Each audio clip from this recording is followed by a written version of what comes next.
Buenas tardes.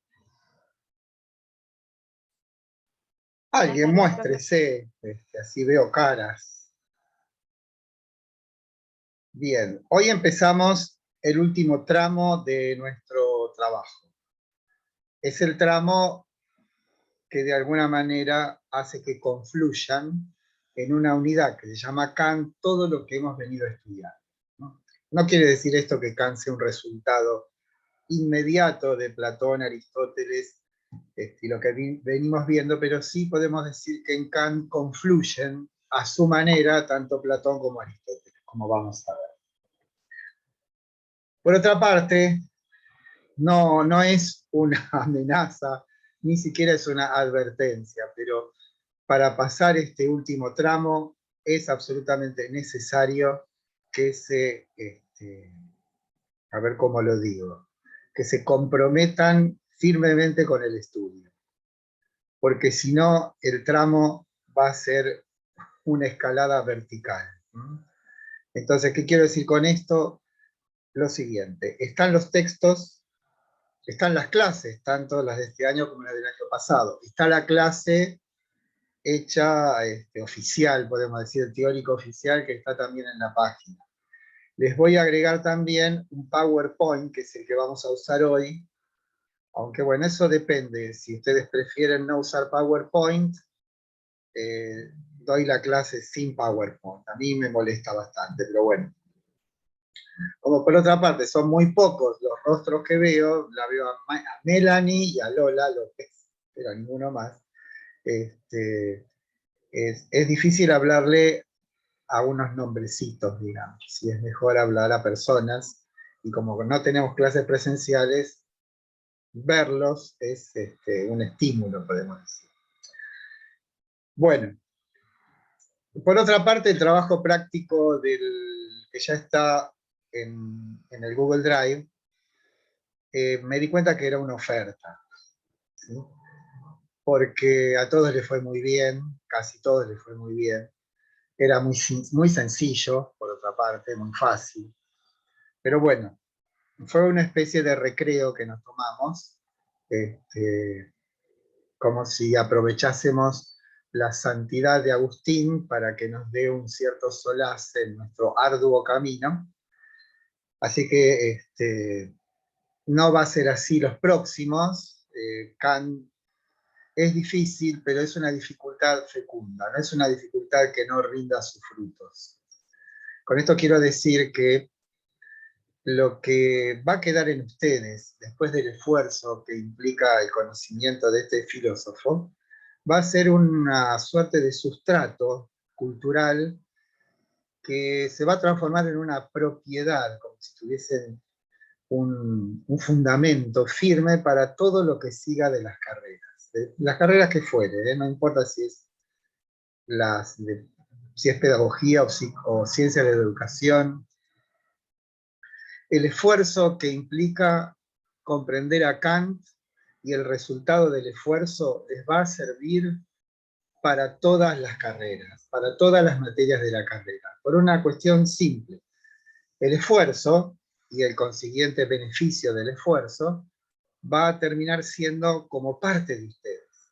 Y siendo parte de ustedes, las dificultades que puedan encontrar en el futuro en las diferentes materias no van a poder compararse con esta en cierto sentido, y por otra parte van a tener las herramientas conceptuales para poder aprender cualquier autor.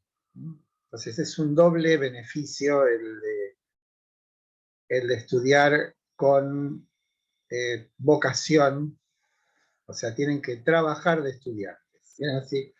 Así como una persona trabaja en el banco, trabaja 8 horas, pues ustedes tienen que trabajar de estudiantes. Les aseguro que no hay otra solución. No existe, no hay magia en esto. Los que tienen magia son los que ni siquiera necesitan ir a la facultad a veces, ¿no? Bueno, ¿qué hago? ¿Voy al PowerPoint o doy la clase así, viendo caras?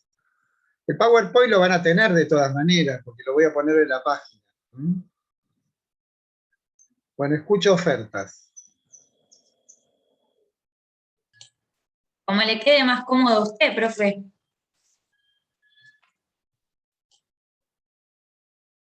Como le haga... Bueno, acá me votan por el PowerPoint.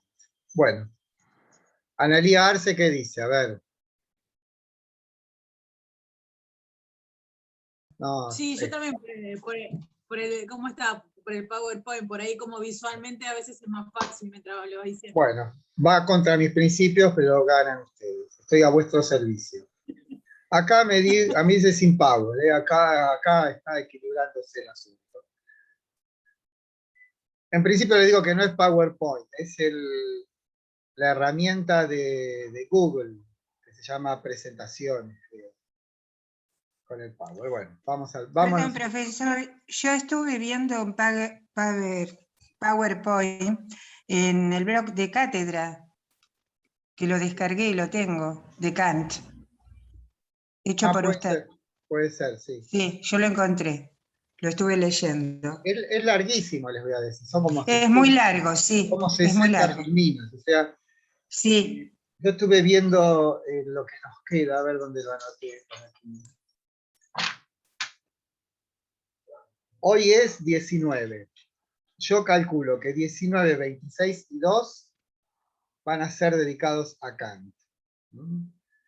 Vamos a dejar la clase del 9 de noviembre para repaso, lo que ustedes... O sea, esa clase la hacen ustedes con los pedidos. Y el parcial es el 16. Y el 23 es el recuperatorio. Que quizás, si Dios quiere, puedan ser presenciales los exámenes. Porque esto de tomar examen así como lo estamos tomando es fatídico. Bueno, entonces están bien dispuestos para meterse en esta selva que es Kant. ¿Tienen el ánimo preparado? Lo estuve leyendo y es bastante complicado en algunas cosas, pero bueno.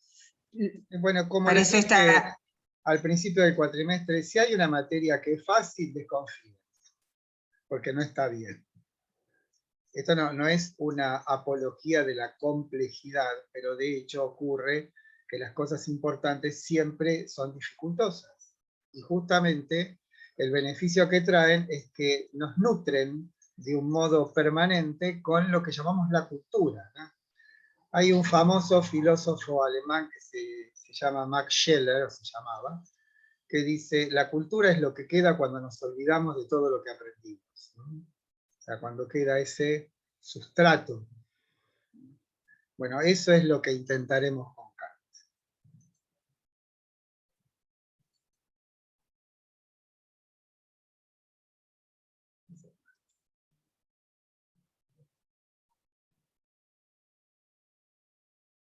Pero un momento que hice lío. No.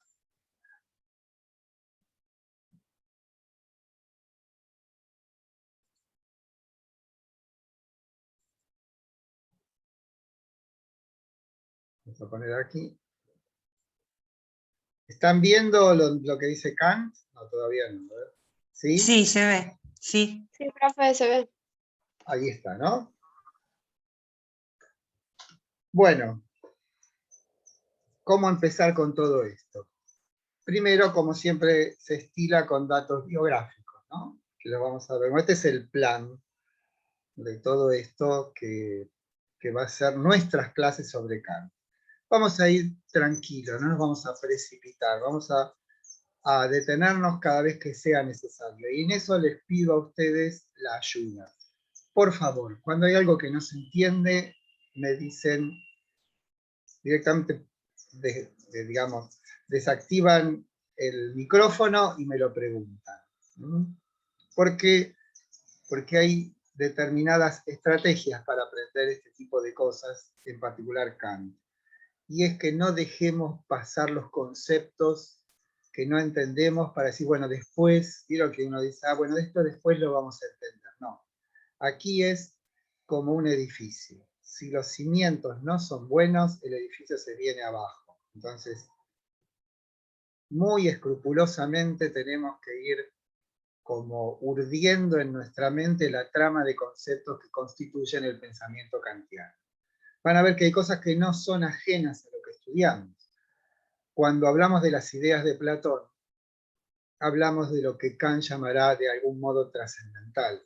Cuando hablamos de las categorías en Aristóteles, vamos a ver que hay una suerte de réplica kantiana a las categorías de Aristóteles. O sea, hay ciertos elementos que son no rupturas, sino continuidades con lo que ya vinimos estudiando. Por otra parte, sería bueno que nos enteremos, aunque sea decorosamente, de qué cosa es la ciencia. Porque el asunto kantiano, sobre todo en la crítica de la razón pura, está íntimamente asociado al pensamiento científico de la modernidad, y en particular a la física de Newton. La física de Newton es un elemento absolutamente importante, perdón por la expresión torpe, para comprender la revolución que llevó a cabo Kant. O sea, Newton es fundamental. En realidad es como ¿se acuerdan las causas en Aristóteles? Es como la causa gen, o sea, la que produce el movimiento. Cuando ponemos CRP decimos crítica de la razón pura, un nombre muy largo. Después vamos a ver qué quiere decir el nombre. Aquí hay que tener en cuenta esto. Kant es un pensador en extremo meticuloso y en extremo riguroso en lo que hace a la confección de sus conceptos y a sus definiciones. Y cuando pone un nombre Kant, tengan por seguro que ese nombre ha sido minuciosamente meditado. O sea, no es lo que se le aparece, no es un improvisado, no es un espontaneísta. Tengan en cuenta que la obra principal de Kant, la crítica de la razón pura, estuvo algo así como 11 años pensándola, o 10 años y pico pensándola y 6 meses escribiéndola. Hasta ese lapso de tiempo en vida de Kant tiene un nombre, se llama el silencio crítico, los 10 años y pico que pasó Kant pensando la crítica de la razón. Bueno, aquí estamos entonces en esta ciudad de Königsberg, que ya no existe más como Königsberg, sino como Kaliningrado. Con el nombre ya se darán cuenta que no es una ciudad alemana. Königsberg es la montaña del rey, ¿no? König en alemán es como king en inglés, y Berg es montaña, iceberg, ¿no? Y ahora se llama Kaliningrado. ¿Por qué se llama así? Porque, esperen que pase el bruto este. Perdón, pero no sé qué tiene en la cabeza. Siempre hace lo mismo. ¿Qué es lo que pasó?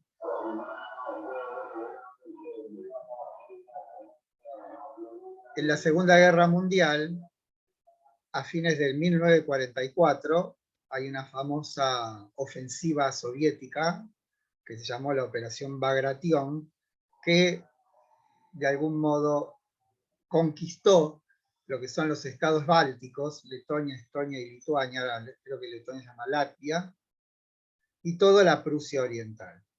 En esa Prusia Oriental estaba la ciudad de Königsberg, que fue prácticamente arrasada por las bombas, y lo que hicieron los soviéticos fue expulsar a todos los alemanes que vivían ahí, y la poblaron los rusos. Y le cambiaron el nombre. Y la particularidad que tiene que está separada de lo que hoy es la Federación Rusa. O sea que hasta 1945 esa ciudad se llamó Königsberg y ahora se llama Kaliningrado, desde ahí se llama Kaliningrado. En la época de Kant era una ciudad de unos 50.000 habitantes, una ciudad próspera, pero que indudablemente estaba en los suburbios del mundo oculto europeo. O sea, hay que mirar un mapa, la distancia con las grandes capitales, con Berlín, con París, con Londres, era mucha. Pero sin embargo, Kant, como dice el profesor Carpio, fue quizás una de las últimas mentes universales. Con esto quiero decir aquellas mentes que compendiaban en ellas todo el conocimiento de su época. Kant es una especie de hombre, un humanista como los del Renacimiento, que era tanto idóneo en las ciencias duras como la física, como la matemática, como la geografía, la historia y por supuesto la metafísica, la lógica. Es una especie de mente universal, cosa que ya después de Kant no vamos a volver a encontrar porque el desarrollo de las ciencias es tal que casi ya no hay especialistas en las cosas más específicas. Ustedes lo sabrán, ¿no? No hay ya más antes había médicos clínicos que de algún modo conocían el todo del cuerpo humano, pero ahora cada especialidad es tan acotada que es difícil que una sola persona conozca in extenso una especialidad. Tenemos ahí la otra cuestión también particular de la vida de Kant es que no viene de una familia ilustrada, no viene de una familia de profesores o de una familia aristocrática, amante de la cultura, sino que el padre de Kant era un artesano, un talabartero, y parece que el origen es escocés, parece. La otra nota particular, para ir teniendo una semblanza de quién era Kant, es que es uno de los primeros individuos que se ganó la vida trabajando de profesor. Por supuesto que había mucha gente que enseñaba, pero enseñar en una institución, que esa institución pague un sueldo, eso es lo particular. En general, muchos intelectuales alemanes, como Hegel, como Hölderlin, como Kant mismo, en algún momento trabajaron como preceptores de las familias ricas, que vivían en las afueras de las ciudades, y por supuesto no mandaban a los hijos al colegio o a la universidad, sino que contrataban profesores para que los instruyan. Entre paréntesis, esas personas, esos preceptores, eran en general muy maltratados. Eran tratados peores que a la servidumbre, ¿no? ¿Por qué? Por una cuestión de envidia o de celos. La otra característica de la vida de Kant, o sea, del aspecto biográfico, es que era una persona en extremo meticulosa. Hoy lo llamaríamos, con la triste mitología de nuestra época, un neurótico obsesivo. ¿Por qué? Porque alguien que, podemos decir, administraba su vida y sus bienes con un rigor metódico excesivo. Por ejemplo, en Königsberg la gente sabía qué hora era, si Kant había salido o no había salido a dar su paseo diario. Una vez en la universidad falta el profesor de geografía y lo llaman a Kant para que dé una clase sobre el Támesis, el río que pasa por Londres. Y Kant da una clase con una precisión, una cantidad de detalles, como decimos, estupefacientes. Y daba la casualidad que había un inglés en la clase. Entonces el inglés se le acerca a Kant para felicitarlo y le dice: estaría encantado de recibirlo en mi casa la próxima vez que vuelva a Inglaterra. ¿Por qué? Porque el inglés dice: este hombre ha descrito con tal precisión al Támesis, y la única manera de que eso fuera posible es porque lo recorrió decenas de veces. Bueno, ahí tienen esta pregnancia, ¿no? Esta capacidad de Kant de absorber conocimientos y hacerlo de una manera consistente, firme, ¿no? Es como una persona muy tosuda, si queremos. Tosuda en un buen sentido, en querer llegar siempre al fondo de las cosas. Acá habla de su modestia, disciplina y rectitud fue proverbial. Su funeral fue un acontecimiento en su ciudad. Bueno, acá dice lo de la erudición. Acá está la anécdota de Londres. Su capacidad de aprender era extraordinaria y era acompañada por una implacable disciplina para el trabajo y con la vocación de llegar a ahondar hasta donde sea posible. Tengan en cuenta, por ejemplo, que él estuvo a punto, no sé si a punto, pero para casarse 2 veces, pero lo pensó tanto que las novias abandonaron la empresa. ¿no?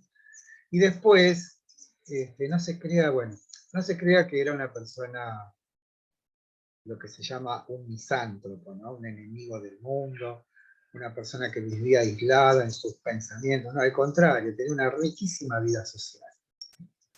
Pero pasó que cuando él toma conciencia de la tarea que tiene por delante, va cada vez ajustando más sus tiempos y deja de participar de un modo tan activo como antes de la vida social en Keynesian. Kant decía que las reuniones sociales debían ser más que las gracias y menos que las musas, o sea, más de 3 personas y menos de 9. Y cuando se reunía todos los días con sus amigos, iban llegando a la casa de alguno y estaban todos durmiendo. Se llegaban y se dormían. Y el último tenía la función de despertarlos a todos y empezaba la conversación. El arte de la conversación, el asunto de la conversación que prácticamente y lamentablemente ha desaparecido, ¿no?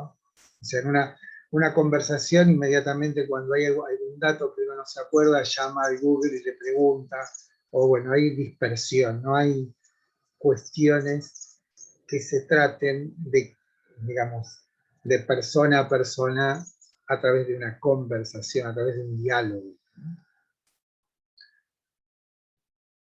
Bueno, hay muchas anécdotas de Kant. Hay una que él va a dar su paseo, pasa un vecino en su carruaje y le dice, yo lo llevo a su casa. Entonces Kant, para no parecer descortés, acepta.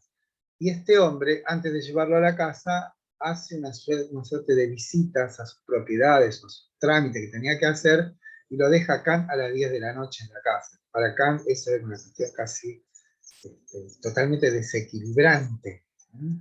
Entonces escribe máximas, hay miles de máximas que escribe Kant. Una de las máximas referida a este hecho es, en caso de aceptar un viaje, aceptarlo sí, solo sí, quien dispone el horario de arribo sea yo. Entonces, esa máxima queda ahí como fijada para siempre y nunca va a volver a repetir una situación como esa, ¿no? Entonces, tenemos este hombre, un hombre con textura débil, encorvadito, flaquito, chiquitito, ¿no? Que prácticamente no saludaba porque decía que el aire frío que entraba por la boca era muy nocivo. Piensen que en esa ciudad debe hacer un frío de morirse en invierno. Fíjense después en el mapa Kaliningrado, búsquenla. Y debe ser una ciudad muy húmeda también, supongo. Y a pesar de eso, Kant, con toda una serie de prescriptivas metódicas acerca de la salud, vivió casi 80 años. Le faltaba un poco más de un mes para cumplir 80 años cuando murió en 1724. Murió en 1804 y nació en 1724. Respecto de la resonancia de Kant en el mundo espiritual europeo es inconmensurable, porque de él, como de esa matriz kantiana, surge por un lado una serie que sigue con Schopenhauer, sigue con Nietzsche y con todo lo que se llama el postestructuralismo, Foucault, Deleuze, todos tienen que ver con Nietzsche, que a su vez tiene que ver con Kant porque tiene que ver con Schopenhauer. Y por otro lado, el idealismo alemán, la más impresionante colección de pensadores que surgió en la historia de Occidente. Fichte, Schelling, Hegel, y de Hegel Marx, ¿no? Y todo lo que de él surgió.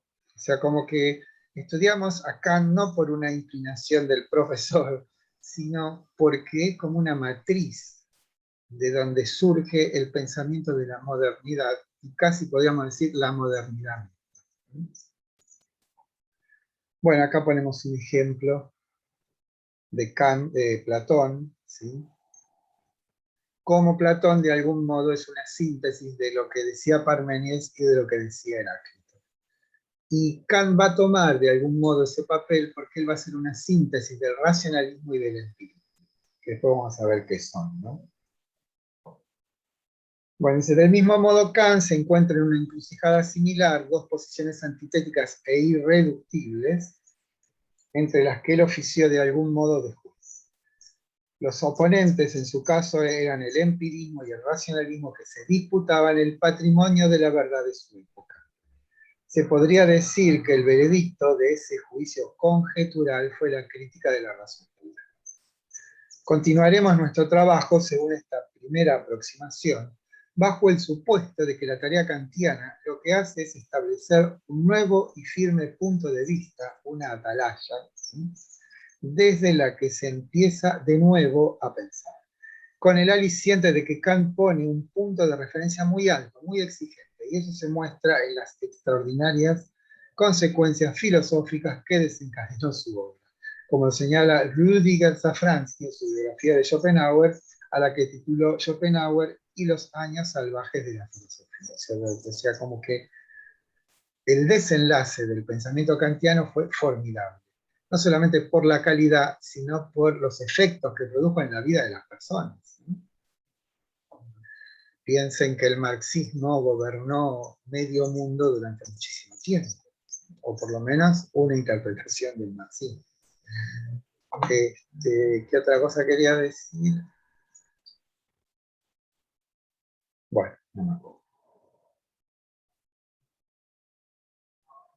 Bien, ahora vamos a empezar entonces con nuestra cuestión, digamos, orientada estrictamente al pensamiento. Nos dejamos de lado la biografía, tengámosla en cuenta para poder comprender qué tipo de hombre era Kant, para poder comprender qué tipo de cosas hizo. Ahora me acordé lo que quería decir, es haber puesto el listón muy alto. Con esto quiero decir que todos los pensadores que pensasen después de Kant tenían que por lo menos intentar llegar a la altura de Kant y en lo posible superarlo.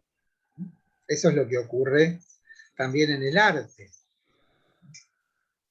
Yo tengo siempre el mismo ejemplo. No sé si ustedes conocen que en el año, o saben, que en el año 1967 los Beatles editan un álbum que se llamó La Banda del Sargento Pepper. Y ese álbum fue como el punto de referencia para que los chicos que tocaban en el galpón o en el garage dijeran, no, pará, mirá lo que hicieron estos. Nosotros lo que tenemos que hacer es llegar a esa altura. Y entonces ese disco lo que produjo fue que los que intentaron seguir tuvieron que por lo menos acceder al nivel de ese álbum. Bueno, así como los Beatles, en Kant pasa lo mismo. La crítica de la razón pura se propone como un desafío, porque es un punto de vista excluyente.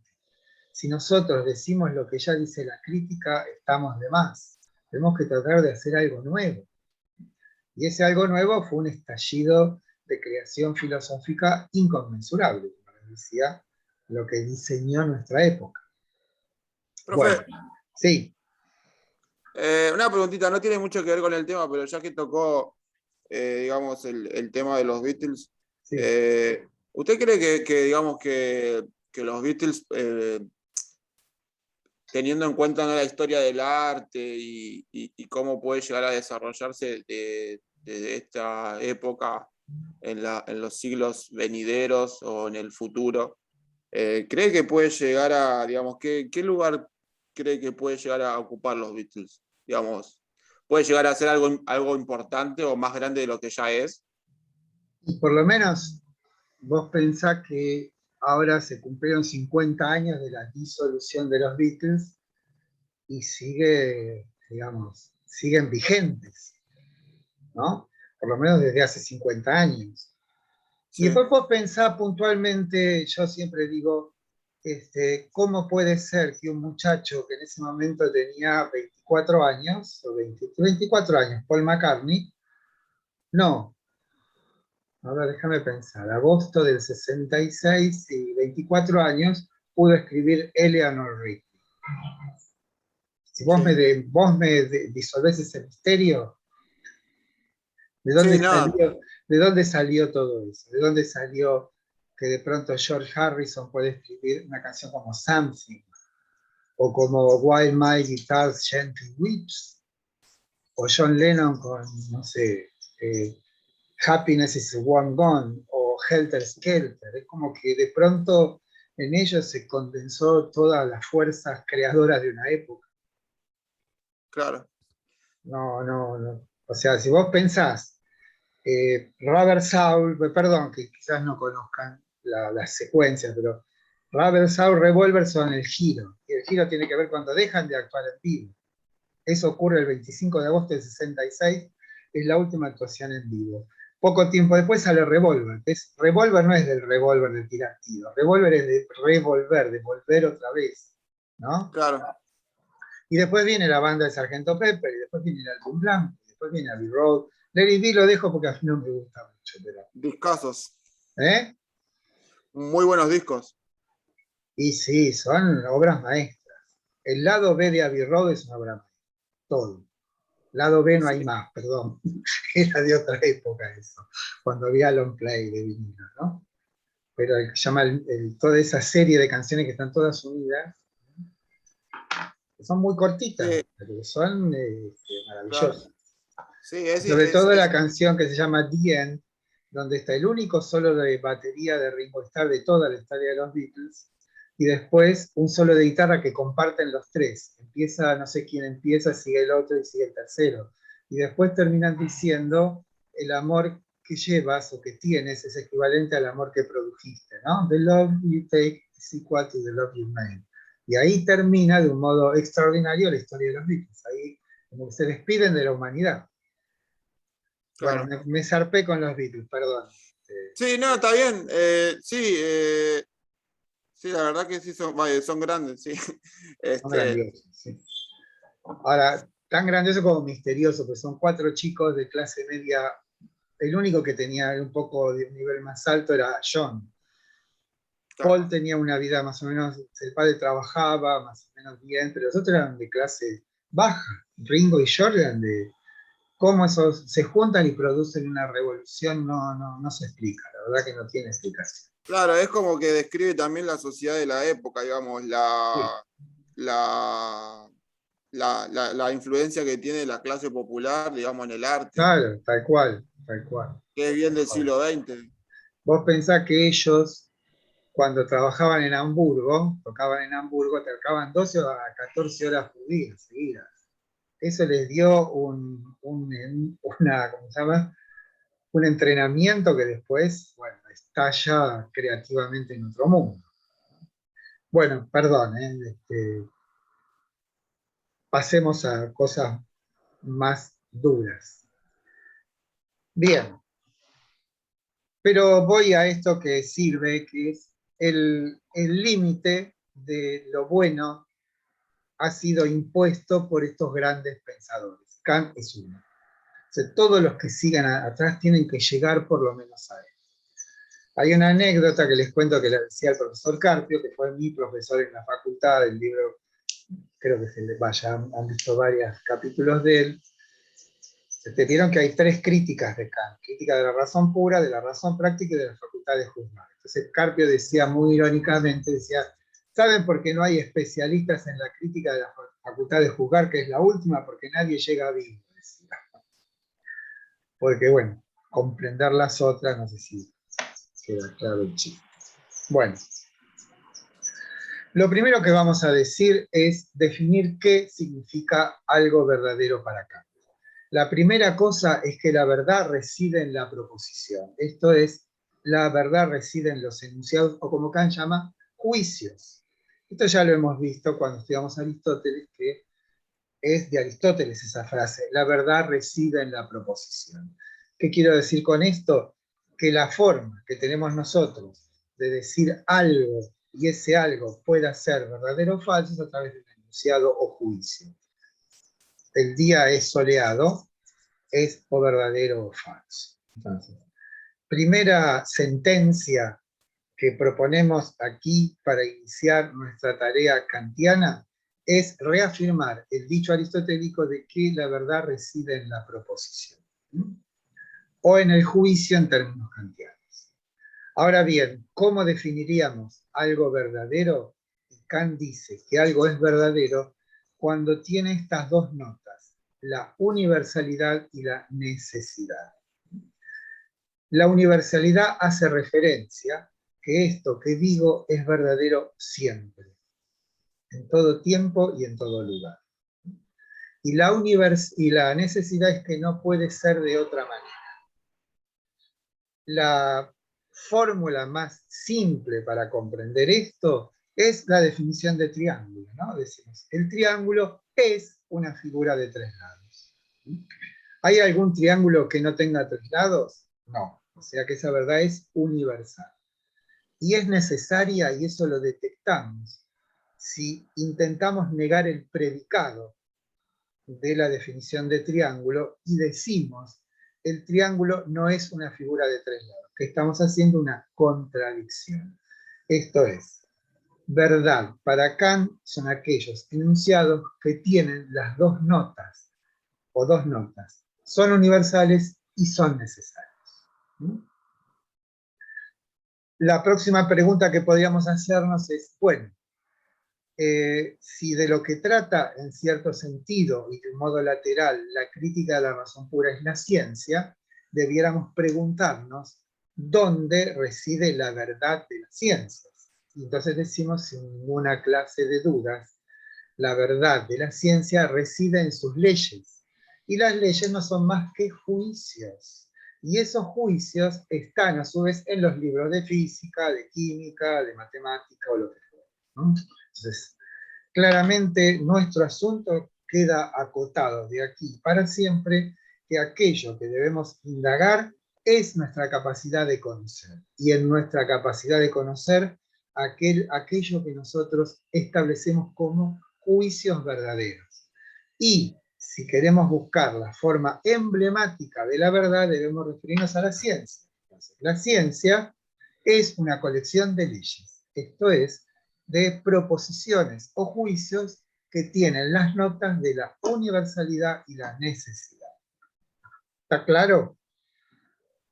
Si no, lo digo de nuevo, porque... Profe, yo no entendí lo del triángulo. ¿Y cómo se define un triángulo? Tiene tres ¿No? lados. ¿Hay algún triángulo que no tenga 3 lados? No. Entonces, esa verdad, ¿cómo es? Universal. No hay ningún triángulo que no tenga 3 lados. Y por la otra es necesaria, porque no puedo negar el predicado, o sea, no puedo decir que un triángulo no tiene 3 lados. Esas son las 2 notas que califican a un juicio como verdadero. ¿Está?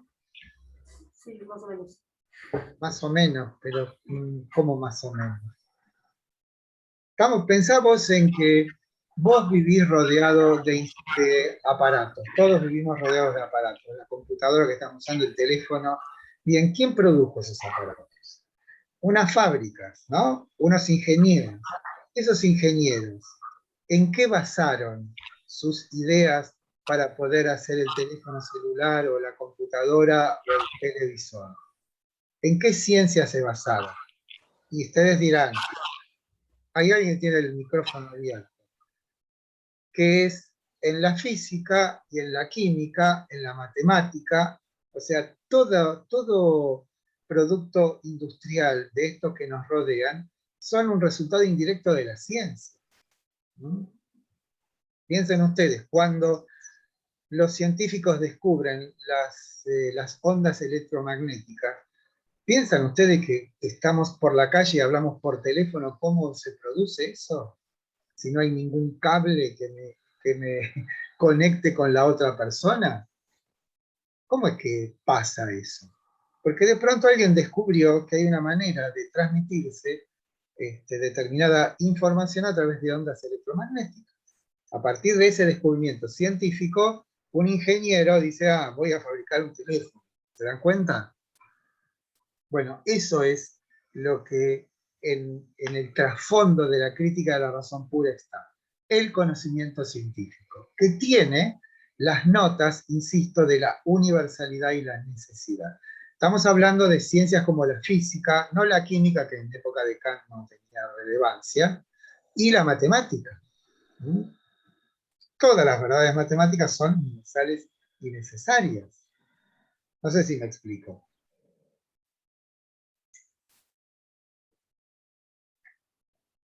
¿Sí o no? Sí, o sea, que sería lo universal porque se basan en esas leyes y es necesario porque se basaron en las leyes. No, es universal porque esas leyes se cumplen universalmente. No hay ningún caso que esa ley describa que no se cumpla como dice la ley. Ahora vamos a ver en qué consiste eso. Yo doy el ejemplo del triángulo porque es más simple y inmediatamente nos damos cuenta de que si la definición de triángulo dice que es una figura de 3 lados, rápidamente decimos, esa es una verdad universal porque no hay ningún triángulo que no tenga 3 lados. ¿Me explico? Sí. Innecesario sería porque, Que no puede ser de otra manera. claro, No o hay, sea, no hay varias necesariamente maneras de ser verdadero, hay una sola. hay una sola, claro. ¿Sí? Eso tiene que ver con la, digamos, tiene que ver con las fórmulas racionales y no empíricas. El hecho de, por ejemplo, la matemática. Claro. Bueno, pero aquí va a haber una excepción y justamente esa excepción es lo que produce una revolución, que es lo que vamos a ver ahora. Bueno, aquí estoy hablando de la física de Newton.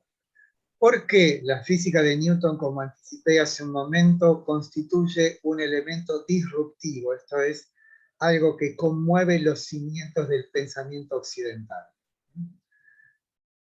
Porque Newton establece lo que llamamos la ley, o se llama la ley de la gravitación universal. Lo que diga esa ley no es muy comprensible para nosotros. Sin embargo, podemos enunciarla y decir que esa ley lo que afirma es que la atracción entre dos cuerpos es inversamente proporcional al cuadrado de las distancias. Pero eso no nos importa a nosotros. Lo que se preguntó Newton es por qué las cosas se mueven. Cuando hablo de cosas, hablo de entes espaciotemporales. Tienen ustedes el ejemplo de la manzana. Cae una manzana y Newton ingenuamente se pregunta por qué se cae, qué es lo que hace que se caiga. Contra la concepción aristotélica que decía cada elemento busca su elemento natural, lo que se da cuenta Newton es que lo que produce el movimiento, en este caso la caída de la manzana, es que eso tiene que ver con la masa de la Tierra. La masa de la Tierra ejerce un poder de atracción, como la masa de la Luna o de cualquier planeta. O sea, si yo en la Tierra doy un salto de una altura de 10 centímetros, salto 10 centímetros. Si utilizo la misma fuerza en la Luna, salto 5 metros. Ustedes se preguntarán por qué. Pueden decir porque no hay atmósfera, sí, pero es relativo el peso de la atmósfera. Soy mucho más liviano en la Luna porque la masa de la Luna es muchísimo menor que la de la Tierra. Eso es lo que descubre Newton, que hay una relación entre digamos, en la masa de los objetos. Y eso tiene que ver con la atracción. Y además, eso no solamente se cumple en la Tierra. Piensen ustedes que la ley de la gravitación universal vale para la manera de comportarse los planetas también, como la ley de la inercia. Eso es lo que descubre Newton. Pero ¿qué tiene de particular el descubrimiento de Newton? Que verdades universales y necesarias estaban siempre, pero siempre, inscritas dentro de las ciencias formales. O sea, solamente había proposiciones universales y necesarias en la matemática, en la geometría, en la aritmética, en la lógica de alguna manera. Y nunca en una ciencia de la naturaleza, porque como ya sabemos nosotros, por los sofistas, por Platón, por Aristóteles, el conocimiento que nos da la experiencia sensible es siempre fragmentario. Y nunca, pero nunca, un conocimiento fragmentario puede acceder a lo universal, sino a lo general. Esta es la cuestión fundamental. La irrupción en el mundo espiritual europeo de la física de Newton produjo en el ámbito filosófico una conmoción porque por primera vez en la historia se presenta una ciencia referida a entes que están en el espacio y en el tiempo, y que a la vez tiene leyes universales y necesarias. ¿No? ¿Comprenden el planteamiento del problema? ¿O lo digo de nuevo? Sí, profe, yo lo entendí. Esto es, la universalidad y la necesidad hasta la irrupción de la física de Newton era algo que tenían los que tenían la prerrogativa de contener leyes universales y necesarias eran las ciencias formales, la geometría, la aritmética, la lógica. ¿Mm? Ahora de pronto aparece un hombre que dice, observando los fenómenos en la naturaleza, dígase la caída de la manzana, de pronto establece un juicio, esto es una ley, que dice que todos los entes espaciotemporales se comportan en lo que hace a su movimiento según esta ley. Y eso no es algo que ocurre en la Tierra, ocurre en el universo entero. O sea, las leyes de Newton no han sido refutadas. En todo caso, lo que hizo la física de Einstein o la física de la física cuántica es ocuparse de lo que ocurre a nivel microscópico, podemos decir, pero macroscópicamente las leyes de Newton son las que rigen el universo. O sea, piensen ustedes que Newton es el que inventa, descubre o crea el cálculo infinitesimal, a la vez que Leibniz es un filósofo alemán. ¿Qué es el cálculo infinitesimal? Esto que es misterioso para nosotros, que son las integrales y las derivadas, que permiten a través de funciones establecer con precisión absoluta un fenómeno si le damos las pautas suficientes. O sea, ¿por qué creen ustedes que cuando accionamos la llave del auto el motor se enciende? Está toda la ciencia detrás de eso. Y por supuesto, los que se encargan de articular la ciencia en objetos, que son los ingenieros. Pero primero tenés que saber física. ¿Por qué creen ustedes que es tan difícil la carrera de ingeniería? Porque tiene muchísima matemática. Pero matemática a niveles que las formulaciones matemáticas aplicadas a los fenómenos que ocurren en la naturaleza exige un nivel de precisión y de trabajo intelectual muy intenso, muy extenso también. Entonces, la revolución inscripta en la físico-matemática de Newton tiene que ver con que por primera vez en la historia aparece una ciencia dedicada al asunto que reside en los objetos que están en el espacio y en el tiempo, esto es, aquellos que se nos dan fragmentariamente, recordar a Platón, recordar a Aristóteles. Platón, ¿qué decía del conocimiento sensible? Que no era un verdadero conocimiento, en todo caso era un estímulo, pero no podía haber conocimiento de los fenómenos en sentido absoluto. ¿Por qué? Porque tenemos las ideas. Bueno, Newton rompe con eso. Hay algo en la naturaleza que no está en ninguna idea, y que de algún modo el conocimiento es una empresa que se construye con el trabajo humano. O sea, en lugar de descubrir, construimos. Bien. El problema entonces es que el pensamiento filosófico de su época, de la época de Kant, resultó incapaz de poder explicar a ese hecho contundente que es la existencia de una ciencia referida a los fenómenos que tienen la particularidad de dársenos fragmentariamente, y que sin embargo esa ciencia está nutrida por juicios verdaderos, esto es, universales y necesarios. ¿Estamos? Si no, no sigo.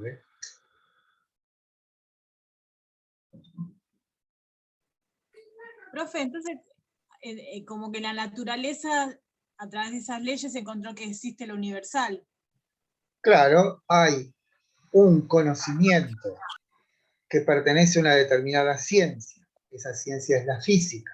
La Está física. íntimamente ligada con la matemática, que lo que hace es poder describir los fenómenos que ocurren en el espacio y en el tiempo, en el cosmos, podemos decir, de un modo riguroso, de un modo preciso. Esto es, si yo tiro una piedra de determinada altura, la velocidad de la caída va a hacer eso. O sea, ustedes saben que si yo en el vacío tiro no sé, una bola de algodón y una bola de plomo, la diferencia en la caída, el tiempo de diferencia en la caída es por la resistencia del aire.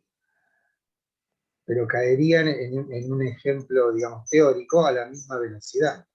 ¿Por qué? Porque la fuerza atractiva es la misma para ambos objetos. ¿Mm? No sé si me explico.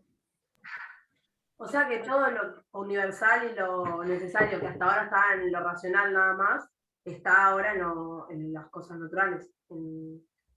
No está en las cosas naturales. Hablemos con propiedad.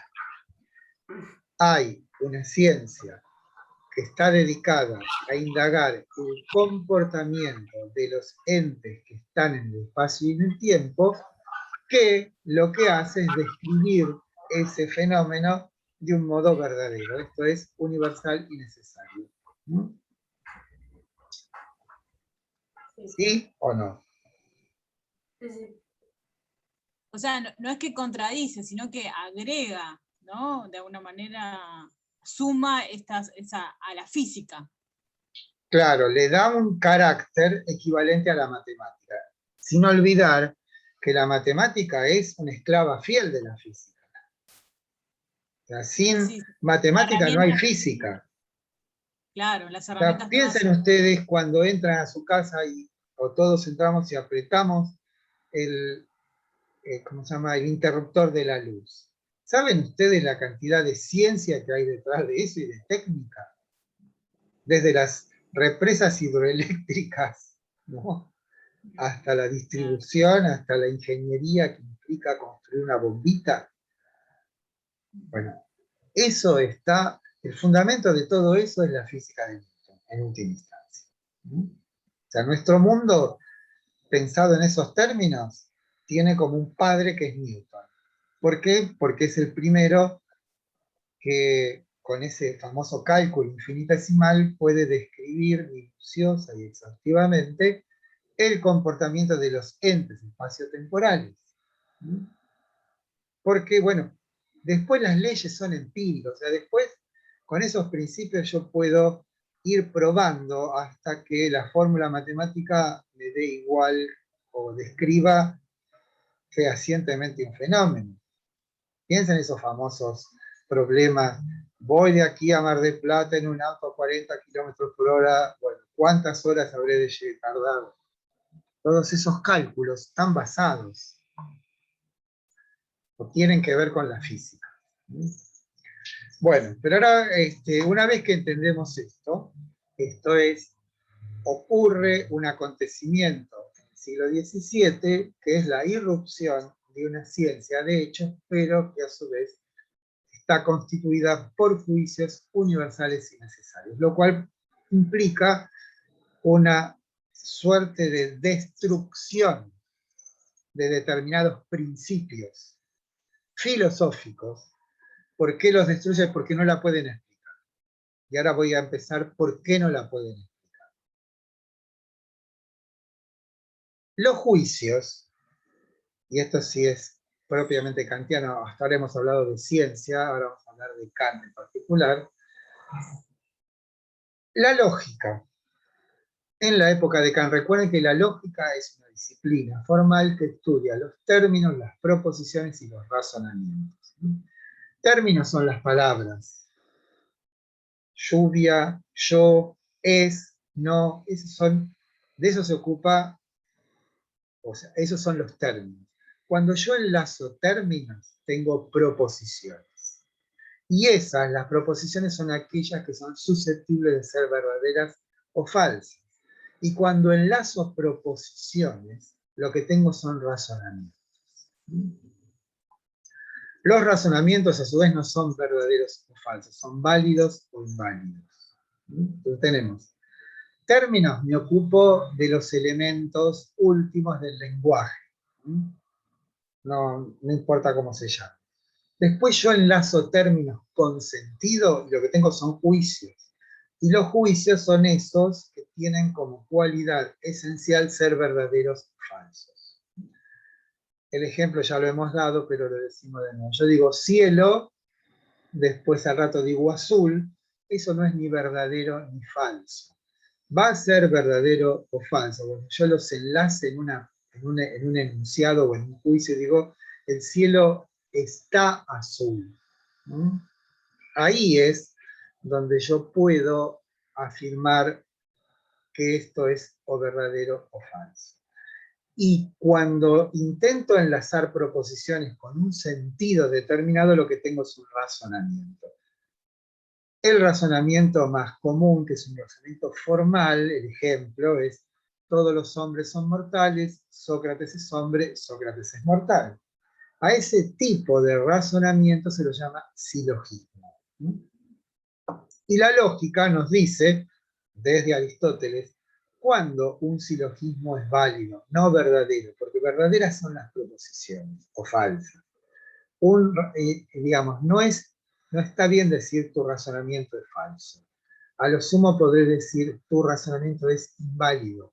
¿Por qué? Porque no has respetado las leyes de constitución de un razonamiento válido, que en el caso de los razonamientos formales se llama silogismo. ¿Cuándo un silogismo es válido? Cuando en la conclusión se unen los términos menor y mayor. Y el término medio aparece en las premisas, pero no en la conclusión. Esto que parece tan complicado es muy simple si ustedes reflexionan sobre este razonamiento que he dicho recién. Todos los hombres son mortales. ¿Eso qué es? Eso es una unión, ¿no?, de términos. Hombres y mortales. Sócrates es otro miembro de esta composición que es el razonamiento. Dice, todos los hombres son mortales, Sócrates es hombre, Sócrates es mortal. Tenemos tres términos: mortales, hombres y Sócrates. Fíjense que la conclusión que da como válido ese razonamiento es la unión del término menor, Sócrates, con el término mayor, mortal. Y hubo otro término, hombre, que fue o ofició de mediador entre los dos. Bueno, eso es de lo que se ocupa la lógica, de los términos, las proposiciones y los razonamientos. Entonces, cuando se ocupa de las proposiciones o juicios, la lógica nos dice que los juicios son o analíticos o sintéticos. Estamos hablando de la época de Kant, ¿no? Cuando un juicio es analítico, cuando el predicado no dice sino lo que ya está dicho en el sujeto. Por supuesto, los juicios analíticos son siempre verdaderos, porque son redundantes. Dicen, o sea, ya hemos enunciado un juicio analítico cuando dijimos el triángulo es una figura de tres lados, porque ¿qué dice el predicado? Algo que ya está implícito en el sujeto, que el triángulo, que simplemente pensamos un triángulo y decimos sí, tiene tres lados. Se llaman entonces juicios analíticos a aquellos cuyo predicado no hace sino explicitar lo que ya está en el sujeto.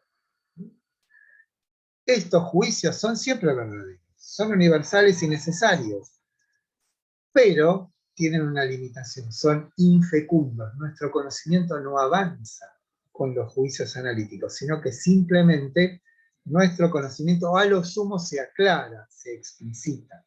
Entonces, juicios analíticos, aquellos cuyo predicado no hace sino decir algo que ya estaba en el sujeto.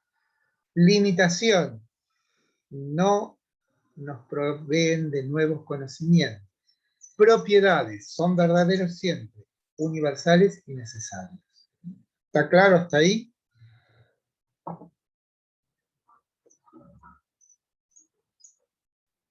Sí. ¿Están un poco apabullados o no?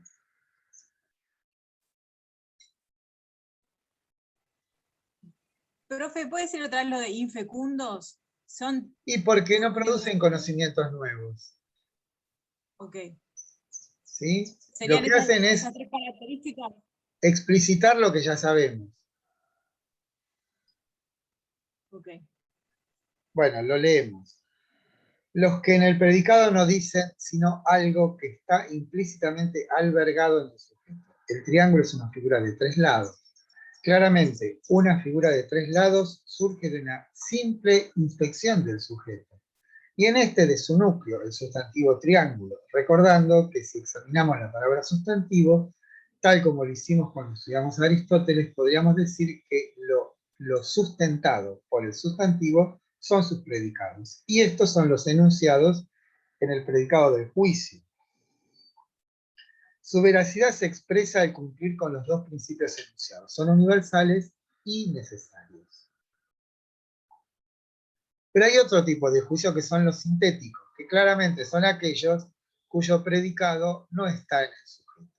Si yo digo la puerta es marrón, por más que me meta en el concepto de puerta, jamás descubriré el marrón. ¿Se dan cuenta? El concepto de puerta, a lo sumo, podrá contener el predicado coloreado o extenso. O sea, yo puedo decir que un juicio analítico es toda puerta es una superficie extensa y nada más. Pero no puedo decir que la puerta como tal es marrón, porque hay puertas blancas, rojas, ¿no? Entonces, los juicios cuyo predicado no surge por la simple inspección de la mente sobre el sujeto, sino que no pertenecen a él. Por ejemplo, la puerta es marrón. Claro está que el predicado marrón no pertenece al sustantivo puerta, sino que surge de la experiencia. Esto es de un dato que aportan los sentidos. Tener en cuenta que la palabra síntesis es una palabra de origen griego. Sun es con, y tesis es poner o situar algo. De ahí que síntesis pueda ser expresada como composición de algo. A diferencia de los analíticos, los sintéticos son particulares y contingentes. Esto es, no es que no sean verdaderos, pero su verdad vale para este caso particular, o sea, para esta puerta que es marrón, pero no para la otra puerta que es blanca. ¿Me explico? No son universales, entonces. Son particulares y contingentes, que es lo opuesto a universal y necesario. Okay. Entonces, recompongamos lo que vinimos diciendo. Para Kant y para la ciencia, una ley es verdadera cuando es universal y necesaria. Ahora bien, la manera que tenemos nosotros los humanos de producir enunciados verdaderos o falsos, pero enunciados al fin, está descrito de dos maneras posibles. Hay dos maneras posibles de decir algo. Una es a través de los juicios analíticos y otra a través de los juicios sintéticos. Tengamos en cuenta que estamos dejando de lado otro tipo de juicios como son las órdenes. Yo te digo, fuera de aquí, eso no es ni verdadero ni falso. O digo, os declaro marido y mujer. No, esos juicios los dejamos de lado. Nos atenemos a los juicios que llaman enunciativos, que dicen algo de algo y tienen un afán cognoscitivo, tienen un afán de decir algo de algo, de conocer algo. Entonces, una vez que hemos dicho que la verdad reside en el juicio, Kant nos dice que juicios los hay analíticos o sintéticos. Y definimos los analíticos como aquellos cuyo predicado no dice sino algo que ya estaba en el sujeto. Y decimos de estos juicios que tienen la propiedad de ser universales y necesarios, pero ser infecundos. En cambio, los juicios sintéticos tienen un predicado que no pertenece al sujeto y que normalmente proviene de la experiencia. Podemos decir que si bien estos juicios aumentan nuestro conocimiento, a diferencia de los analíticos, sin embargo, lo dicho por esos juicios es particular y contingente, no como los analíticos que son universales y necesarios. ¿Estamos hasta aquí? se entendió. Bueno, los juicios analíticos son siempre verdaderos, pero son estériles, en tanto no acrecientan nuestro conocimiento, sino en todo caso lo aclaran, lo explicitan. Hasta Kant, todos los juicios de las ciencias formales, como la matemática o la lógica, y supuestamente la metafísica, eran necesariamente analíticos, esto es, verdaderos. Es a partir de nociones últimas, como son los axiomas, los que sirven de punto de partida a toda deducción matemática. Esto recuerden, esto lo vimos en Platón, ¿no? Que en lo que era el conocimiento de la dianoia, que decía que partimos de determinados principios y a partir de esos principios y a través de un procedimiento deductivo establecemos nuevas formulaciones siempre verdaderas. Y pusimos el ejemplo de la geometría de Euclides, ¿no? Que a partir de una serie de postulados construía toda una serie inconmensurable de proposiciones verdaderas en la medida que esas proposiciones surgiesen adecuadamente de esos axiomas, ¿no? Los axiomas eran: por un punto pasan infinitas rectas, una recta es una serie infinita de puntos, un segmento. Todo ese tipo de nociones, o nunca las paralelas se juntan, ¿sí? Todo ese tipo de nociones son como el sustento de una serie de derivaciones que se producen a partir de una capacidad cognoscitiva humana, que es la deducción. Esto es de lo universal a lo particular. Recuerden la pesca con caña, en Platón. Bueno, la matemática, esto es la geometría y la aritmética, y supuestamente la metafísica, eran ciencias verdaderas porque al partir de principios verdaderos y con un procedimiento pertinente, adecuado, que es la deducción, podemos llegar a proposiciones siempre verdaderas, utilizando, por ejemplo, el método del silogismo también, ¿no? Bien, esto es el tema de los axiomas. Por otra parte, no hay garantía de veracidad, universalidad y necesidad en los juicios sintéticos, en tanto que todo conocimiento que provenga de la experiencia tendrá en sí una insalvable limitación, que de lo fragmentario, tal es como sabemos lo que caracteriza el conocimiento sensible, no se puede acceder a lo universal, ¿no? Que, como se ha afirmado, es una de las condiciones necesarias de toda verdad. En todo caso, el conocimiento surgido de la experiencia solo podrá acceder a formulaciones generales.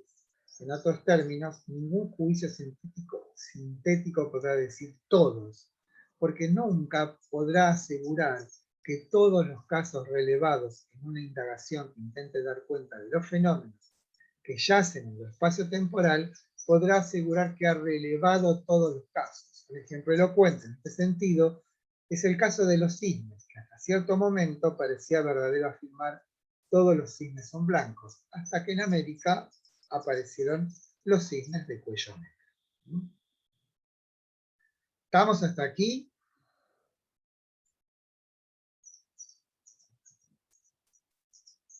¿Se fueron? ¿Se durmieron? ¿Se desmayaron? ¿Entraron en pánico? No, estamos, me parece. Sí, sí. ¿Se entendió, profe? Esto, por supuesto, después lo estudian. Las clases necesariamente deben complementarse con el estudio. Salvo, como decíamos, los genios por ahí van a una clase y ya no necesitan más. Pero bueno, no es el caso general. Bueno, aquí tienen ustedes un hipertexto, que es el capítulo 9 del libro de Carpio, dedicado a David Hume, que es el representante emblemático de lo que se denomina empirismo. La palabra empirismo, como ustedes verán, suena a experiencia. La palabra griega para experiencia es empeiría. Y ahí tienen ustedes nuestra palabra empírico. ¿Qué es la experiencia? Aquel conocimiento que surge de nuestro trato a través de los sentidos con los entes que están en el espacio y en el tiempo. Ya esto lo hemos dicho unas cuantas veces con Platón y con Aristóteles. Y también sabemos, y lo vuelvo a decir, que no puede haber una ciencia en el sentido estricto de que contenga leyes universales y necesarias partiendo de la experiencia, porque la experiencia siempre nos da datos fragmentarios. Esto es, nosotros nunca podemos saber si hemos relevado una una cantidad suficiente de casos para poder establecer esto es así. Por eso, saben ustedes, la economía, por ejemplo, es una ciencia, pero es una ciencia social, no es una ciencia exacta. ¿No? La sociología, la psicología, son ciencias de datos, empíricas, que a lo sumo formulan leyes generales, y cuando las formulan dice, bueno, pero esto no lo podemos universalizar porque es una investigación basada en los varones de entre 15 y 20 años que habitan en el barrio de Valvanera. Se dan cuenta, siempre ahí está acotado, no se puede decir todos los varones de 15 a 20 años del universo hacen eso. ¿Por qué? Porque nunca podemos saber si la cantidad de datos que hemos recopilado son suficientes para establecer una ley universal. Entonces, lo que queda es decir, bueno, en estas condiciones, en este orden, esto puede ser verdadero, pero no verdadero para siempre, porque son justamente leyes generales. Cambia la composición étnica del barrio de Valvanera de un diseño para otro, y lo que decíamos hace 10 años ya no vale para ahora. Pero lo que dice la física acerca del comportamiento de los astros o de los entes que están en el espacio y en el tiempo no ha cambiado desde Newton. ¿Me explico? O un psicólogo que investiga casos, o un antropólogo recopila datos, pero las leyes que pueden surgir de esa recopilación nunca pueden pretenderse como universales. ¿Por qué? Porque la cantidad de variables que subyacen a cualquier fenómeno humano es inconmensurable, no se pueden medir. ¿Podrá alguna vez un psicólogo o un aparato inventado por psicólogos físicos y químicos que digan en qué voy a estar pensando dentro de 30 segundos? Les pregunto. Profe, la psicología, ¿qué tiene de empírico, digamos? Yo pensé que era algo, digamos, está muy relacionado con la metafísica, ¿no? La psicología, Sí. la psicología actual de metafísica no tiene nada. Claro, pero digamos, evidentemente mucha filosofía y mucha teoría tiene. O sea, por ejemplo, hay como un debate o, por ejemplo, una diferencia entre la psicología y la psiquiatría. Me parece a mí que tiene más de ciencia, por así decirlo, la psiquiatría, ¿no? No, pasa que depende de que vos digas ciencias duras o ciencias no duras. Las ciencias duras son aquellas que son predictivas. Esto es que vos decís, si yo pongo este móvil de tanto peso a esta velocidad va a pasar tal cosa. O sea, una ciencia se califica como dura cuando sus formulaciones predicen lo que va a ocurrir. Y lo predicen en función de determinadas variables. ¿Me explico? Uh-huh. O sea, en las ciencias duras, el efecto ya está en las causas. Y el instrumento fundamental para las ciencias duras es la matemática.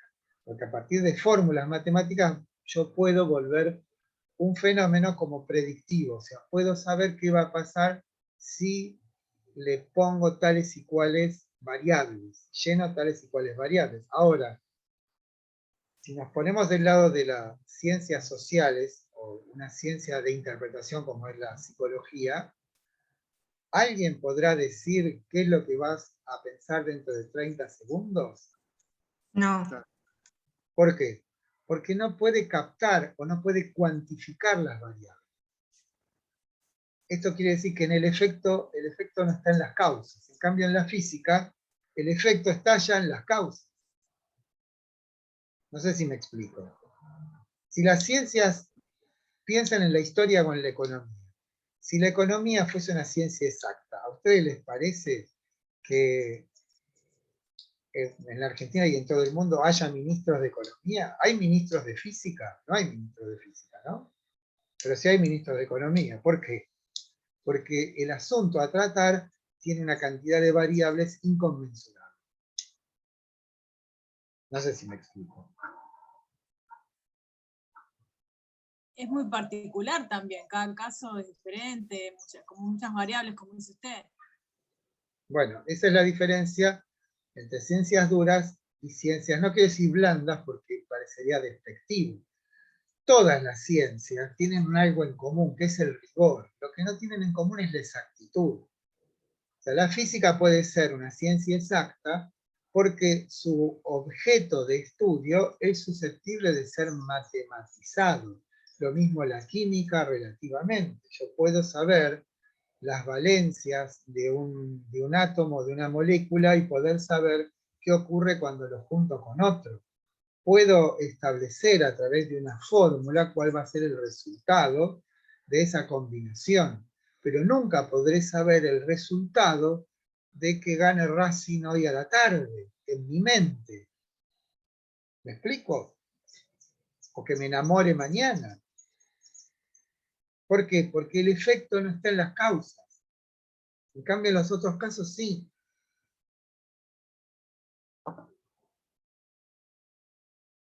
¿Sí o no? Sí. Bueno, vamos a hablar del empirismo y del racionalismo y lo vamos a dejar aquí.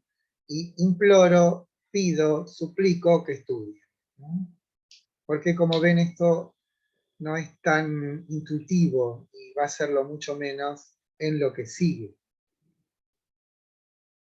Bueno, no sé si respondí el tema de las ciencias duras y blandas. Las ciencias duras son predictivas, o sea, dicen, dada tal cosa va a pasar esto. En economía o en sociología dice, dado esto y esto, puede pasar esto, pero puede no pasar. ¿Me explico?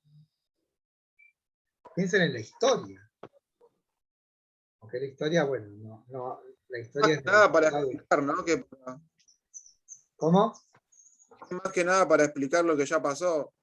Claro. Pero bueno, la diferencia está ahí. Predictivas o no predictivas. O sea, los resultados de una ciencia empírica son siempre conjeturales. Esto es decir, puede ser que ocurra tal cosa. En el sentido de un conocimiento que pueda decirnos qué es lo que va a pasar. Bueno, hay una película que se llama El lado oscuro del corazón. Es una película de Liceo Zuriela. ¿Zuriela no? Sí. Del año 89, trabaja Grandinetti, trabaja Nacha Guevara, es una gran película, a mí me gusta. Y trabaja un canadiense, que es efectivamente un canadiense, que está entreverado con unos argentinos, porteños, ¿no? Entonces, en un momento dado de la película, hablo de lo predictivo, ¿no? Voy a decir una mala palabra si ustedes me permiten. En un momento dado, no creo que es Grandinetti, le pregunta, ¿qué haces acá? ¿No? Piensen en el año 89 lo que era la Argentina. Era la época de la hiperinflación de Alfonsín, bueno, desastre. Y entonces el canadiense dice, en mi país, desde que naces hasta que te morís, está todo ya delineado, ya se sabe todo. En cambio acá, en la Argentina, no sabés qué cagajo va a pasar mañana. Bueno, supongo que se estarán riendo. La película trata de Oliverio Girondo. Claro, él recita a Oliverio Girondo. Y está filmada en Montevideo y Buenos Aires. Y Nacha Guevara hace de la muerte. O sea, está basada en los escritos de Oliverio Girondo. ¿Sabes que no sé que lo recita Oliverio Girondo? Yo pensé que sí, no hay la un vi poema, sí, hay un poema que... No la vi en la película, pero escuché nombrarla y también estuve viendo sí, algunos... tiene que ver porque en un momento dado, él dice, recita un poema de Oliverio Girondo que tiene que ver con que, bueno, una mujer solamente puede ser amada si es capaz de volar. Esa es la... Y creo que esa es un poema de Oliverio Girondo. Yo pensé que trataba de la vida de él. No, lo demás es ficcional. Es un poeta que es Grandinetti, que está muy bien la película, a mí me gusta. Se la volví a ver hace poco. Bueno, si pueden, véanla, porque tiene que ver con esto de y nuestro país, que tiene esa cualidad de no ser predecible en lo absoluto, ¿no? Lo cual tiene su encanto y también tiene su desencanto. Bien. No sé a dónde fuimos a parar con Hume y los Profe. puntos analíticos y sintéticos y el lado oscuro del corazón. Sí. Perdón, yo me quedé en empirismo. Vendría a ser como un saber posible que tenemos nosotros de la experiencia, pero que no tiene la certeza de algo universal, digamos. Exactamente, tú lo has dicho. El Claro. empirismo es aquella concepción que afirma que la única fuente genuina de conocimientos es la experiencia.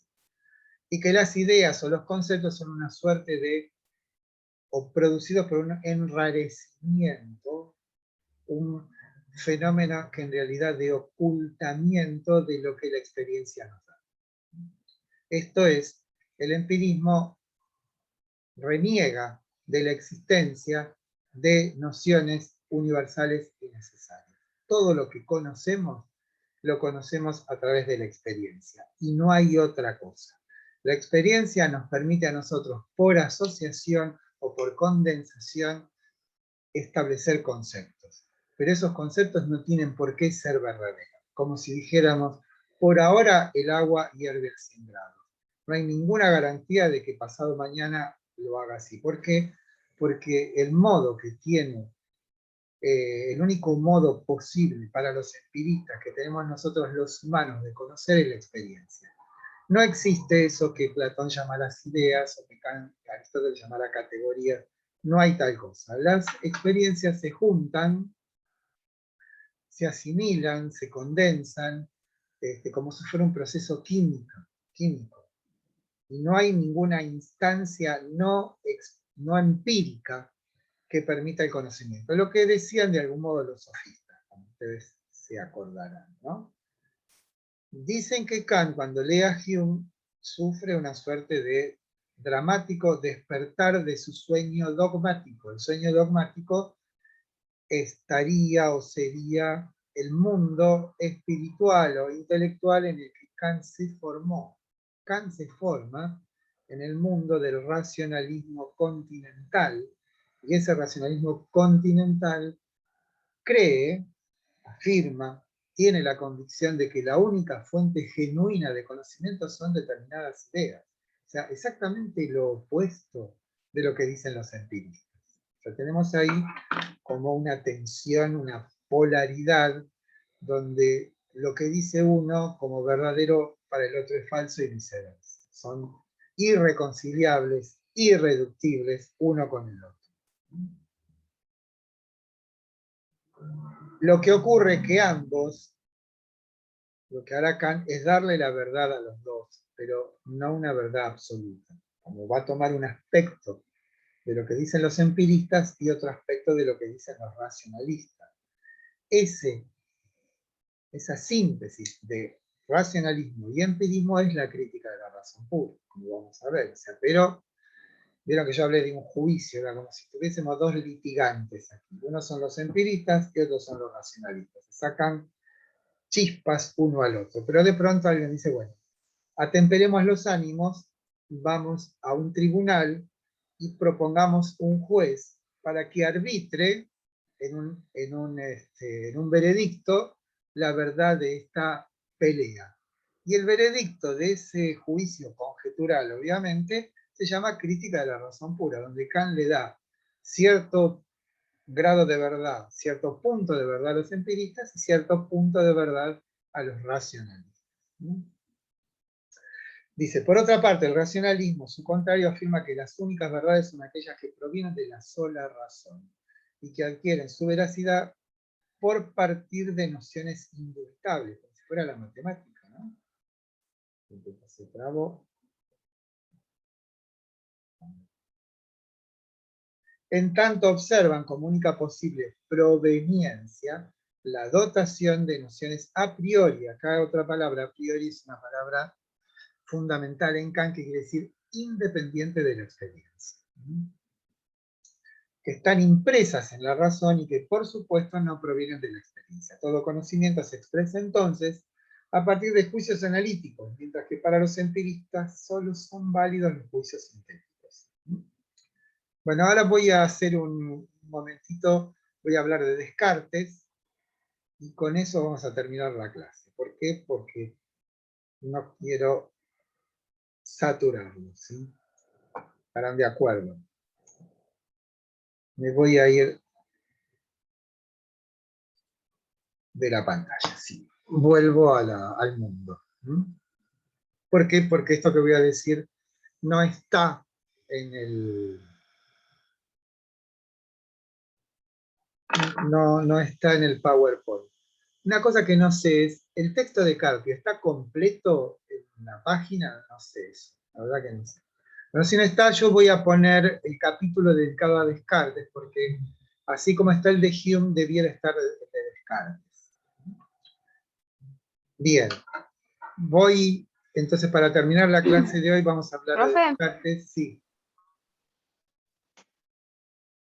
¿Valentina me habla? Sí. Sí, el capítulo que tenemos que leer de Carpio es el 10, ¿no? Ese es el de Kant, pero tienen que leer el que dice empirismo, que está el hipertexto ahí, y el de Descartes, que yo no sé si está o no está en la página web. Yo creo que está. Si no está, lo voy a poner. Profe, Sí. en el programa también figura el de usted, el del módulo 2, Sí. la ética de Kant, ese también. Sí, por supuesto. Pero eso ya es otro capítulo. Tengan en cuenta esto. La filosofía crítica kantiana es la respuesta a 4 preguntas. La primera pregunta es ¿qué puedo conocer? A esa pregunta la responde la crítica de la razón pura. La segunda pregunta es ¿qué debo hacer? A esa pregunta la responde la crítica de la razón práctica. Y la tercera pregunta es ¿qué puedo esperar? A esa pregunta la responde la crítica de la facultad de juzgar, que es la tercera crítica. Y hay una cuarta pregunta que es la pregunta ¿qué es el hombre? Y a esa pregunta la responde Kant con una obra póstuma, pero de las últimas, que se llama La Antropología. Entonces, para nosotros no vamos a abarcar, no vamos a llegar a la crítica de la facultad de juzgar, sino que nos vamos a limitar a la crítica de la razón pura y a una obra complementaria de la crítica de la razón práctica que se llama Fundamentación de la metafísica de las cosas. Bien, vamos entonces a hacer una semblanza del primer pensador moderno, que se llamó Renato Descartes, que nació en 1596 y murió en 1650 de una gripe en Estocolmo, creo que sí, era en Suecia. ¿Por qué es revolucionario Descartes? ¿En qué consistió la revolución cartesiana? Voy a ser muy preciso en esto para no extenderme demasiado. Para la Edad Media, la verdad estaba basada en el principio de autoridad. ¿Qué quiero decir con esto? Tal afirmación es verdadera porque lo dice la Biblia. Tal afirmación es verdadera porque la dice el Papa. Tal afirmación es verdadera porque lo dice un santo, no importa. Esto es, el criterio de verdad le está basado en la jerarquía de quien lo dice. ¿Me explico? O sea, cuando nos dijeron a nosotros, o les dijimos nosotros a nuestros hijos, cuando nos preguntaron, ¿y por qué? Porque yo te lo digo. Ese es el principio de autoridad. Y la Edad Media basaba sus formulaciones en ese principio. Esto es verdadero porque lo dice la Sagrada Escritura, porque lo dice el Papa, porque lo digo yo. Por otra parte, la Edad Media no tiene ninguna sensibilidad para fundamentar o ninguna, como digamos, inclinación a darle veracidad a los fenómenos que son observados a través de la experiencia. Para la Edad Media no existe conocimiento de la experiencia. ¿Por qué? Porque su concepción del mundo está basada en que la realidad última es la realidad divina, y la realidad de la naturaleza es una realidad despreciable. No puede haber ninguna ciencia basada en la observación de los fenómenos. Piensen ustedes que una convicción de la Edad Media es la generación espontánea. Si yo acumulo en un rincón basura, ese lugar es húmedo, va a surgir espontáneamente una rata. Esto es, jamás ellos habrían de ponerse a observar ese montón de basura y ver cuándo pasó el ratoncito y la ratoncita, copularon y tuvieron ratoncitos. ¿Por qué? Porque para ellos el conocimiento empírico no es conocimiento verdadero. ¿Me explico? Si quieren llevar al extremo esto, yo no sé qué santo es, dice lo siguiente: ¿cómo podemos nosotros confiar en el testimonio de los sentidos si la verdad más profunda y fundante de nuestra fe, que es la transubstanciación, esto es, aquello que se produce en el momento de la misa de la consagración, donde el pan se convierte en la carne y el vino se convierte en la sangre, no puede ser corroborada por los sentidos? ¿Me explico? Perdón, no puede ser corroborada por los empíricos. Sentidos. Y porque los sentidos. la hostia no se transformó en carne y el vino no se transformó en sangre. Y sin embargo, se sigue sosteniendo que en realidad son la carne y la sangre de Jesucristo. ¿Me explico? Sí, es verdad, sí. Entonces, hay en la Edad Media una suerte de depreciación del conocimiento que pudiese provenir de la observación de los fenómenos que ocurren en la naturaleza. Profe, es el típico felices los que creen sin ver. Exactamente, algo así. Algo así. O sea, no necesita un cristiano católico creyente que eso no se vuelva carne y eso no se vuelva sangre. Para ellos es así. ¿Por qué? Porque tiene un valor simbólico, por lo que quieran. Pero no hay en la Edad Media una suerte de inclinación a considerar a los fenómenos de la naturaleza como fundamento de un conocimiento válido. El conocimiento está fundado de algún modo en ese principio de autoridad. Bueno, pero ¿qué pasa con Descartes? ¿Por qué Descartes es el primer hombre moderno? Y para esto les voy a hablar de un libro que se llama Meditaciones Metafísicas, donde lo que hace Descartes es, digamos, tiene un propósito. Ese propósito es encontrar un conocimiento tal que se ofrezca como un fundamento firme para construir sobre ese fundamento el edificio de la ciencia. Lo digo de nuevo. En las meditaciones metafísicas, Descartes tiene un único objetivo: establecer un conocimiento de tal valor, de tal validez, que sirva de fundamento o de principio para todo el edificio de conocimiento. ¿Está? Entonces lo primero que hace es hacer un relevamiento del conocimiento, es decir, bueno, tenemos conocimiento sensible, eso está claro, estamos rodeados de cosas, esas cosas nos afectan sensiblemente, lo que yo quiero ver es si ese conocimiento que viene de los sentidos es confiable.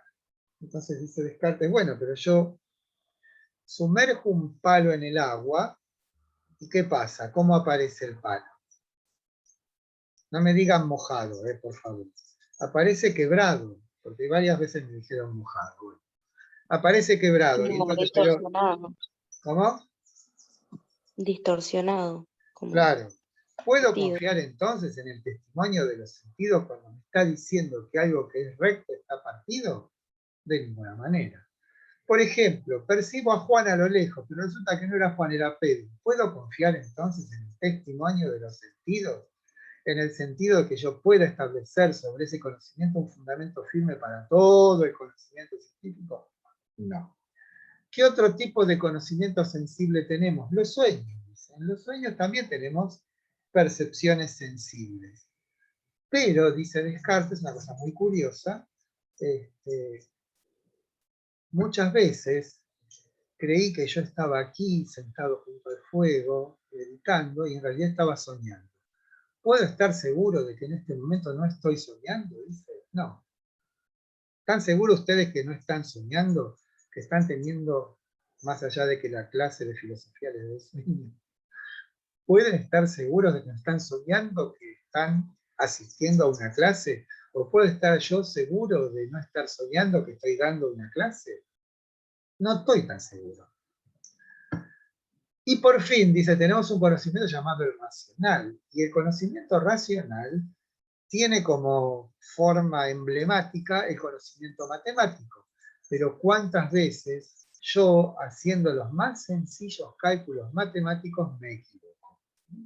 Entonces no puedo confiar en el conocimiento, en ningún conocimiento. Y en un momento dado, Descartes se zarpa, podemos decir, lleva a la duda, a lo que llama la duda hiperbólica, y dice, y también puedo pensar que existe un ser tan astuto como poderoso que pone toda su industria en engañarme, el famoso genio maligno.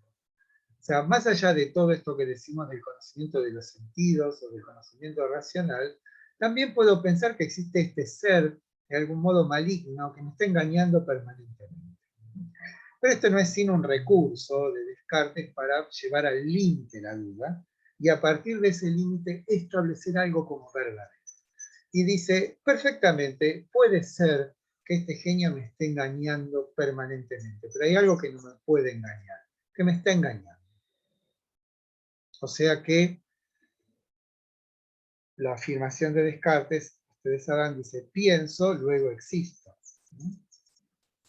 Pensar para Descartes es percibir, recordar, imaginar, reflexionar, todos esos son actos que surgen de la conciencia, ¿no?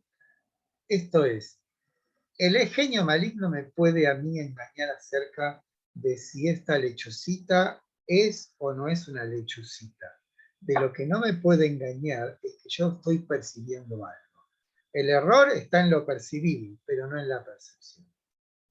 Esto es, pienso, entonces existo. ¿Es eso verdadero? Absolutamente verdadero.